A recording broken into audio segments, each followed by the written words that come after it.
বিসমিল্লাহির রহমানির রহিম। আসসালামু আলাইকুম। ভূগোল, পরিবেশ এবং দুর্যোগ ব্যবস্থাপনা থেকে কয়েকটি গুরুত্বপূর্ণ প্রশ্ন নিয়ে আজকের আয়োজন। পুরো ভিডিওটি মন দিয়ে দেখতে থাকুন।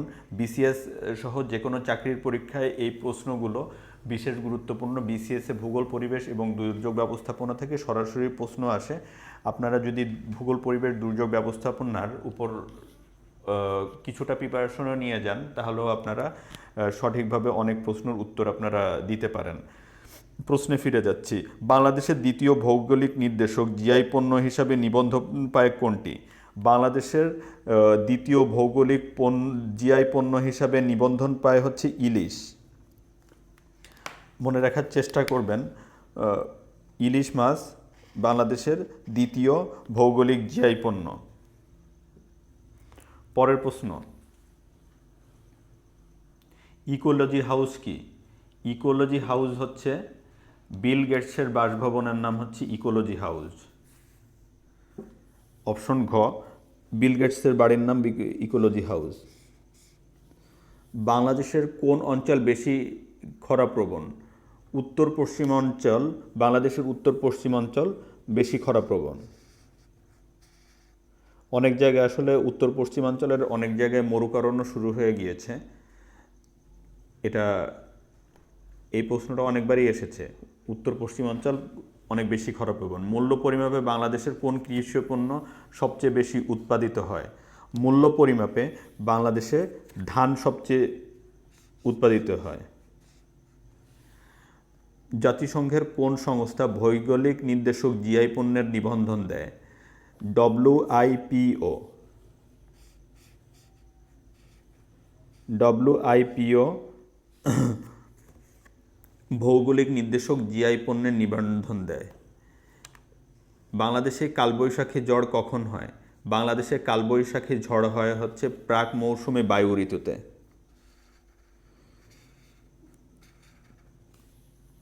কার্বন নিঃসরণে বর্তমানে পৃথিবীর শীর্ষ দেশ কোনটি? কার্বন নিঃসরণে বর্তমানে পৃথিবীর শীর্ষ দেশ হচ্ছে চীন। বাংলাদেশে কোন ধরনের পানিতে বিপজ্জনক মাত্রার চেয়ে বেশি আর্সেনিক পাওয়া গেছে?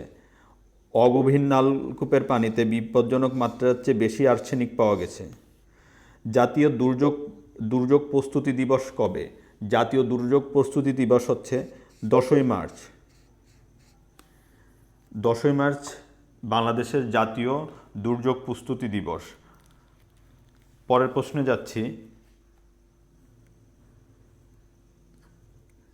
পৃথিবীর অনুসর অবস্থান বলা হয়, পৃথিবীর অনুসর অবস্থান বলা হয় কোন অবস্থাটাকে?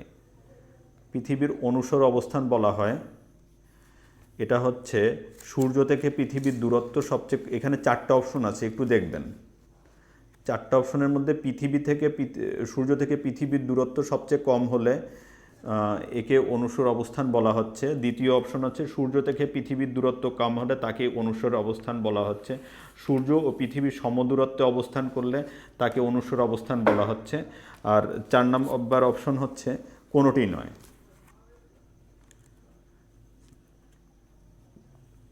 এখানে হচ্ছে সূর্য থেকে পৃথিবীর দূরত্ব কম হলে, অপশন খ, সূর্য থেকে পৃথিবীর দূরত্ব কম হলে তাকেই হচ্ছে অনুসর অবস্থান বলা হচ্ছে। এই প্রশ্নটার উত্তরটা মুখস্থ করে ফেলবেন।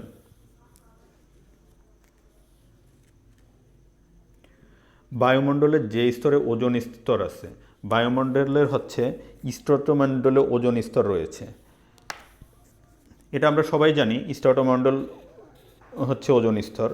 সঞ্চয়জাত বদ্বীপ সমভূমি গঠিত হয় কোথায়? সঞ্চয়জাত বদ্বীপ সমভূমি গঠিত হয় হচ্ছে নদীর মোহনার কাছাকাছি। অপশন ঘ, নদীর মোহনার কাছাকাছি সঞ্চয়জাত বদ্বীপ সমভূমি গঠিত হয়। ইরটম কি? ইরাটম হচ্ছে, এখানে 4টি অপশন দেখেন, উন্নত জাতের ধান, উন্নত জাতের পাট, উন্নত জাতের ইক্ষু, উন্নত জাতের চা। উত্তর হচ্ছে উন্নত জাতের ধান। ইরাটম হলো উন্নত জাতের একটি ধানের নাম। বাংলাদেশে আবিষ্কৃত সর্বশেষ 27তম গ্যাস ক্ষেত্র কোনটি? 27তম গ্যাস ক্ষেত্র হচ্ছে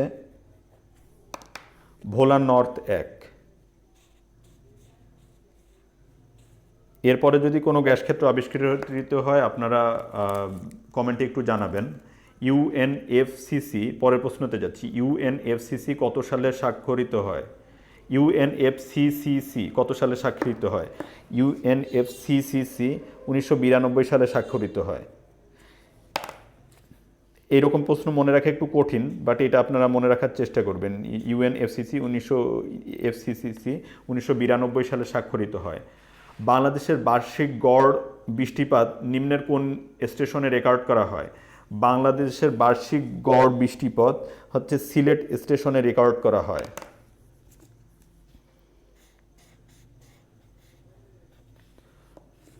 বাংলাদেশের সারা বছর নৌ চলাচলের জন্য উন্মুক্ত নাব্য নদীপথের দৈর্ঘ্য কত?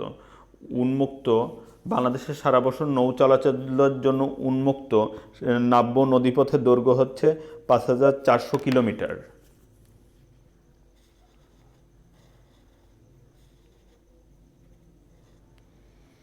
বাংলাদেশে সার্বিক দুর্যোগ ব্যবস্থাপনা কর্মসূচি চালু হয় কবে? সার্বিক দুর্যোগ ব্যবস্থাপনা কর্মসূচি চালু হয় হচ্ছে 2004 সালে।